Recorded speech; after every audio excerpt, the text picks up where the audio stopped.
Hey guys, welcome to Clear Discussion. I'm John. Today I wanted to talk a little bit about comparison perspective. So, we live in a time where there's a lot of social media, there's a lot of images, lists, comparisons all day long about this person to that person, whether that's with sports, politics, basically every category you can compare one person with the other. And we have such information at our hands that we do that all day long. And this idea came from the thought of, well, what if I lived in like the 1700s, 1800s, 1900s, and like back a ways where I didn't have all this information at my fingertips? How would I compare myself to someone who's viewed as great from the information I have at that time? And it kind of like struck a nerve with me a little bit in a good way, where I was sitting there and like kind of contemplating that a little bit, and I was like, obviously there's a lot of negatives in those time frames, but I'm purely thinking in terms of how your mind would adjust with the information. So if you grow up in I don't know, any average town in the 1800s, let's say, you don't really know anybody outside of that town, like as in they're your friend or someone you actually associate with. All you really know is the people there. So if you're comparing yourself to someone, it's whoever is in that town, city, village, whatever, is there with you. You don't know anybody outside of it, roughly average, obviously, I'm saying. So your person that you compare yourself to and like, man, like so and so is better than me and whatever, and man, I really want to be better than him or her. That's a 1 in 100 or maybe 1 in 1,000 like person, compared to nowadays where the person we might compare ourselves to in, like I said, variety of categories could be anywhere from, yes, 1 in 100 to 1 in tens of millions. And that's a crazy difference. The strongest guy, I picked that because going to the gym is something I'm passionate about and I enjoy. So, and say I sit here and I'm like, man, well, I'm not as strong as Half Thor Bjornsson, who, for those who aren't follow, strongman is one of the strongest men ever, arguably.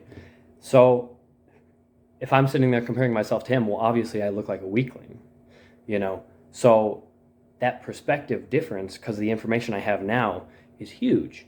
Whereas if I'm, again, let's go back to 1800s-esque time frame, and speaking solely on the comparison side of things, if I compare myself to Jerry Jackson, who is the strongest man in town and can lift like, I don't know, 3 barrels of whiskey or some crap like that. And I'm like, well, I can lift two, you know. I'm pretty close, let's say. And so I work a little harder, and let's say down a couple of years, I am stronger than Jerry Jackson, and boom, I'm the strongest man in town. It's like, whoa, what a difference. I'm guessing, I don't know, mentally that would be, going from that rather than every single day. If I want to, I could look up online, on my phone, whatever, and see the exact lifts of some of the strongest people in history and be like, well, I'm weak compared to this person, this person, this person, this person. Obviously, all of that is, I use the strength side of things because it's very easy to compare it in terms of numbers of how strong someone is. So, but it falls into the same category. If you're like looking at yourself in the mirror and you're like, I'm ugly, and you see all these people on social media, on advertisements, everything, and you see like how objectively attractive they are, yeah, you're probably going to look at yourself even more and go, well, I'm uglier than I thought I was. That's not going to do you any good, because now your confidence is dropped, and basically everything that would be positive about seeing someone like that, where you're like, maybe I can, push to improve my look. And there's a difference. Excuse me. There's a difference between improving yourself to be the best version of yourself and trying to become something that you cannot be. Like a good example is, I look in the mirror and I go, wow, I have a big nose. I wish my nose was smaller. I could get surgery, yes, but me personally, I'm not going to. So it's one of those things where I could let it bother me day in and day out and be like, well, my nose is so big compared to I don't know, so-and-so's nose, and oh, I wish I had a nose like that. But dude, it doesn't matter because this is the nose I got, and unless I pay for surgery, which I'm not going to, like I said, it is what it is. You got to accept your limitations and improve on the ways you can improve. That's kind of why it's a bit different with the physicality side of things, because there's a lot of things you can't change. Strength-based, obviously a lot of that is how hard you work for it, but there are obviously genetic tendencies. You know, if someone has a stockier build, and they have a stronger base in terms of they just were more muscular from day one. That's a difference than to someone like me who's naturally slim, having to work my way up. So I'm rambling a bit, but I'm trying to bring it to the point of keeping in mind that the information overload that we have nowadays with all media forms is, I would argue, a bit unnatural. So because of that, I do think it has a negative tendency in a lot of ways.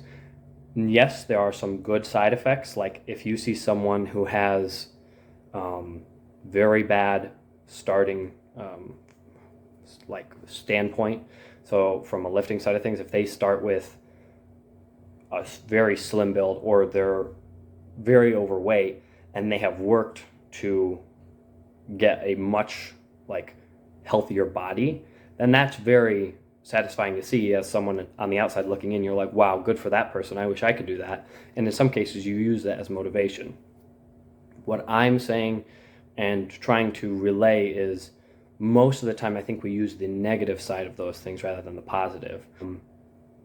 I use the like physique, strength, bodybuilding, those things a lot with these examples because it's something A, I relate to, and B, I think it's very understandable. Like when you see the difference between someone who obviously is a bodybuilder who has a very objectively attractive body compared to someone who has either very little muscle tone or a unhealthy amount of fat on them.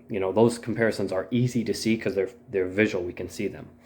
And so basically, with all this information, and I know I got off track with some of this, I try to keep in mind that it's not about like being better than so-and-so, whoever so-and-so is to you. It's about building up a little bit more than you were yesterday. So you personally, and me personally.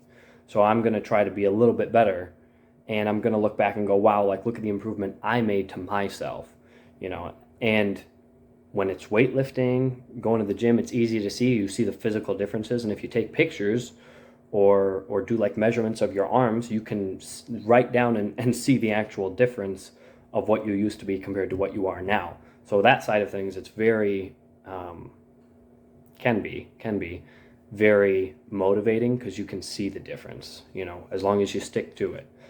But I think the bottom line is we get drawn into this comparison and it becomes very unhealthy for a lot of us. I can speak for myself. I know I do this without even trying to, where I'll see someone who's a weightlifter, an athlete of some kind, and I'm like, wow, look at this person, incredible abilities, incredible strength, whatever. And I can get down on myself very easily, where it's like, that's obviously not the right way to take the inspiration from that person. You should do it in a positive light, but we see it all the time. And that's what I'm saying. I think it creates this overload in our senses where we're just constantly being in this comparison world, What I'm going to finish with is, I saw this quote a long time ago, and it was, comparison is the thief of joy. And it took me a long time to actually have that slowly sink in, but I think I'm starting to figure it out a little bit. It's not so much that competition is the thief of joy. Competition is good. You should compete, whether that's sports, your job, going to the gym. You should have some healthy competition where you're pushing yourself and you're using that for inspiration. Comparison, you're just sitting there, me versus this other person, and how is this person better or how am I better? And I don't think in the long run that that's healthy. And I think because we have this enormous amount of people that we can compare ourselves to, we can get caught up in it pretty easily. So let me know what you guys think. If you agree with this kind of breakdown a little bit, if you disagree, just let me know what your guys' opinion on this is, and we can get into it in another video. But yeah, other than that, that's the end of my video for you. Hopefully you guys have a great day, hopefully a great week, and I'll try to get back to you as soon as I can, guys. Take it easy and have a good one.